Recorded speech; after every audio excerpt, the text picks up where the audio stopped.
Hello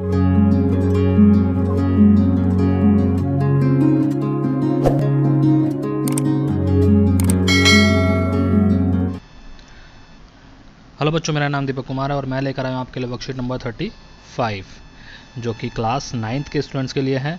और हमारा subject रहेगा बच्चों सोशल साइंस। सोशल साइंस में हम इकोनॉमिक्स पढ़ रहे हैं और इकोनॉमिक्स में हम थर्ड लेसन पढ़ रहे हैं, पॉवर्टी एज अ चैलेंज। आज की डेट रहेगी हमारी 24 सितंबर 2020। वर्कशीट का टॉपिक रहेगा बच्चों poverty as a challenge part 2। First part हमने इससे पहले वाली वर्कशीट में पढ़ लिया था। चलिए अब हम स्टार्ट करते अपनी 35 वर्कशीट को, देखते हैं क्या लिखा गया है। Poverty is a big challenge in our country. गरीबी हमारे देश में बड़ा चैलेंज है। About 21% of country's population lives below the poverty line. जो 21% है हमारी इंडिया की जो पॉपुलेशन, वो पॉवर्टी लाइन से नीचे रह रहे हैं। Poverty is associated with many problems. जो गरीबी है वो बड़ी प्रॉब्लम से जूझ रही हैं, जैसे कि अनएम्प्लॉयमेंट, लिटरेसी और poor health, malnutrition, child labour, helplessness, social exclusion, insecurity etcetera. तो इन सारी जो प्रॉब्लम्स है, इनसे गरीब क्या है, जूझ रहा है। ठीक है, चलिए आगे देखते हैं बच्चों क्या लिखा है। According to the international poverty line, जैसे कि इंडिया में पॉवर्टी लाइन इन्होंने मेज़र की थी, इसी के अकॉर्डिंग एक इंटरनेशनल पॉवर्टी लाइन है जिसमें बताया गया है दोज लिविंग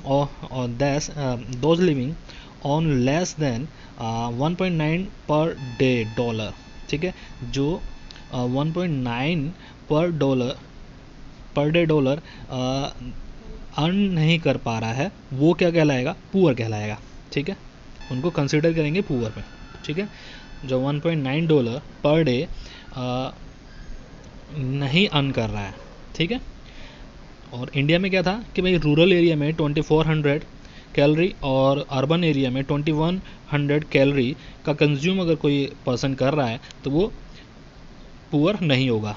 लेकिन यहाँ पे इंटरनेशनल पॉवर्टी लाइन के अकॉर्डिंग क्या है कि भाई एक पर्सन जो कि 1.9 डॉलर पर डे अर्न कर रहा है तो वो पुअर नहीं होगा। ठीक है, चलिए आगे देखते हैं क्या लिखा है।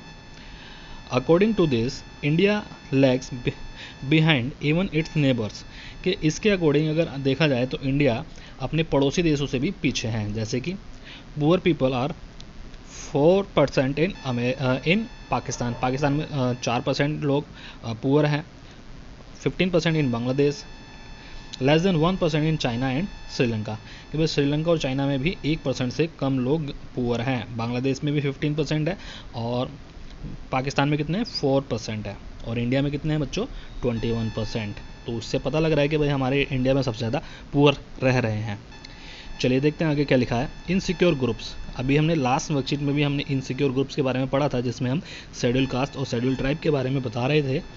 और यहाँ पे बताया कि rural landless agricultural labour families, urban casual labour, जो उनकी फैमिली है वो क्या कहलाएगा, इनसिक्योर ग्रुप कहलाएगा। ठीक है, आगे देखो क्या लिखा है। Some people even in poor families. जो गरीब लोग हैं, गरीबों में भी गरीब इसमें बताया गया है, फेस मोर डिफ़िकल्टीज देन अदर्स। इनको बहुत समस्याओं का सामना करना पड़ता है। जैसे कि गरीबों में गरीब कौन यहाँ पे इन्होंने बताया, women, older people and girls.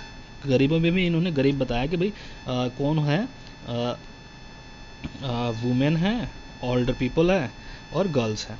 तो इनको बहुत सारी समस्याओं का सामना करना पड़ता है, क्योंकि इनके पास जो रिसोर्सेज हैं, अवेलेबल रिसोर्सेज है, वो लिमिटेड मात्रा में होते हैं, लिमिटेड नंबर्स में होते हैं। ठीक है, जिसके कारण इनको पुअरनेस का प्रॉब्लम्स फेस करनी पड़ती है।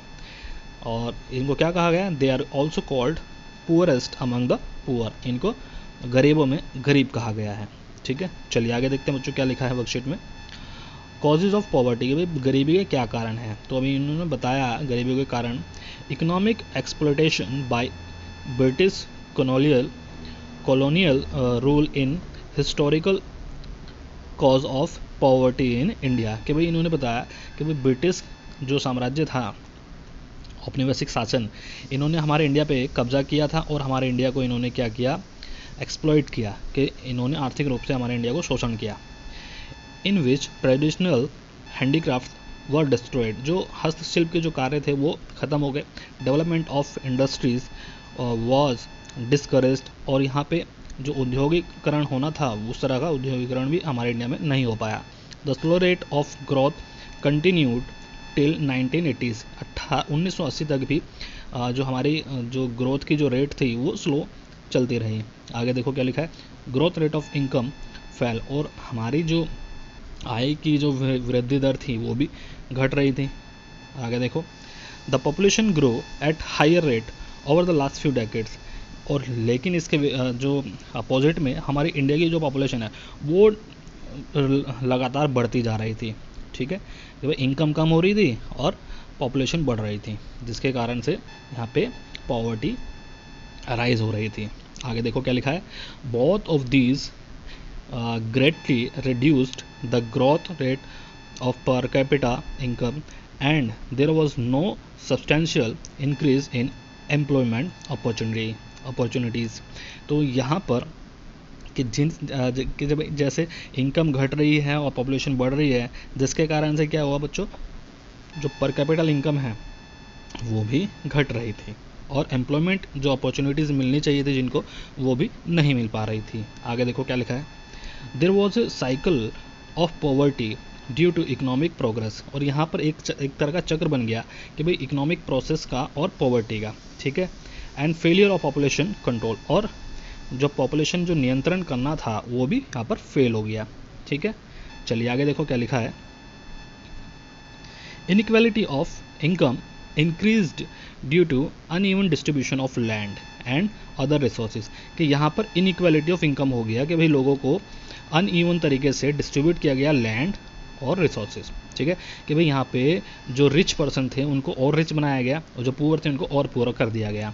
आगे देखो क्या लिखा है, people in India spend a lot of money in organising social obligations and religious ceremonies, कि भाई जो लोग इंडिया के हैं वो धार्मिक कार्यों में और सामाजिक कार्यों में ज़्यादा पैसा खर्च करते थे। आगे देखो क्या लिखा है, majority of the population in our country is engaged in agriculture और अलाइड एक्टिविटीज़, और जो हमारे इंडिया की जो ज़्यादातर पॉपुलेशन थी वो एग्रीकल्चर एक्टिविटीज़ में ही लगी हुई थी। But the size of holding in agriculture is very small, और उनके पास जो एग्रीकल्चर का जो एरिया होता था वो बड़ा ही छोटा रहता था। जो पॉपुलेशन जो हमारे इंडिया की लगी हुई है एग्रीकल्चर एक्टिविटीज़ में, उनके पास कम ही खेत होते थे या कम फील्ड होते थे जिसके ऊपर वो एग्रीकल्चर एक्टिविटीज़ कर सकते थे। Agriculture is done for living, और ये एग्रीकल्चर जो एक्टिविटीज़ की जा रही है वो जीवन जीने के लिए की जा रही थी बाय ओल्ड मेथड, और ये भी पुराने तरीके से कर रहे थे वो लोग।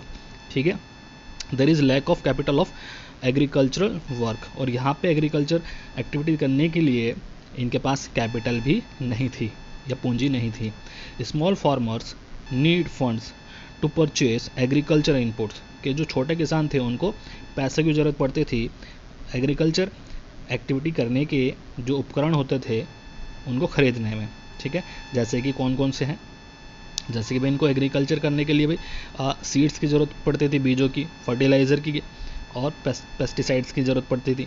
तो इनको ख़रीदने के लिए वो क्या करते थे, लोन लेते थे। किससे, देखो आगे देखो यहाँ पे क्या लिखा है, the poor are able to save some dues, लेकिन ये इनके पास बहुत ही कम ऐसा पैसा बचता था। Difficulty they borrow for them, और उनको फिर मजबूरी में क्या करना पड़ता था, उधार लेना पड़ता था, कि भाई इनको ख़रीदने के बाद भी इनके पास बहुत पैसा कम बचता था कि भाई इनको ख़रीद सके। ठीक है, क्योंकि खेती का काम करना है इनको, और फिर इससे बचने के लिए क्या करते थे, ये लोन करते थे, लोन लेते थे, बोरो करते थे। ठीक है, पैसा उधार लेते थे। देखो क्या लिखा है, they become debited again due to inability to repay, और वो रिपे नहीं कर पाते थे, इसीलिए वो दोबारा से उधार में और गिर जाते थे। ठीक है, इनडेबिटेड मतलब दोबारा से, मतलब उधार से डूब जाते थे, उधार में डूब जाते थे। जब कोई एक बार उधार नहीं देगा तो फिर दोबारा से उधार लेगा, तो उसको उधार चुकाने के चक्कर में वो ऋणी ग्रस्त हो जाएगा। ठीक है, चलिए आगे देखते हैं क्या क्या लिखा है बच्चों। Excessive indebtedness is both a cause and consequences of poverty, कि भाई ये जो ज़्यादा इन्होंने उधार लिया था या ऋणग्रस्ता, वो कारण और परिणाम दोनों है किसका, पॉवर्टी का। ठीक है, तो इसी के साथ बच्चों हमारे यहाँ पे वर्कशीट कंप्लीट होती है। अब हम इसके क्वेश्चंस पढ़ लेते हैं, फिर इनके हम आंसर्स देखेंगे किस तरह से हम इनका आंसर दे सकते हैं। तो फर्स्ट क्वेश्चन हमें दिया है, India has a higher poverty ratio than neighbouring countries, what are the reasons for this. Second question देखते हैं, what are considered vulnerable groups, who are considered vulnerable groups. Third question देखते हैं, who can be poorest among the poor and why. Fourth question, how did colonial rule become a factor of poverty in India. Fifth question, what are the various causes of poverty in India. Sixth question, how is debt work sixth question is, how is debt network both a cause and consequences of poverty considered and right. तो ये हमने 6 question यहाँ पे read कर लिए हैं। अब हम इनके आंसर्स देखेंगे बच्चों, किस तरह से हम इनके आंसर दे सकते हैं।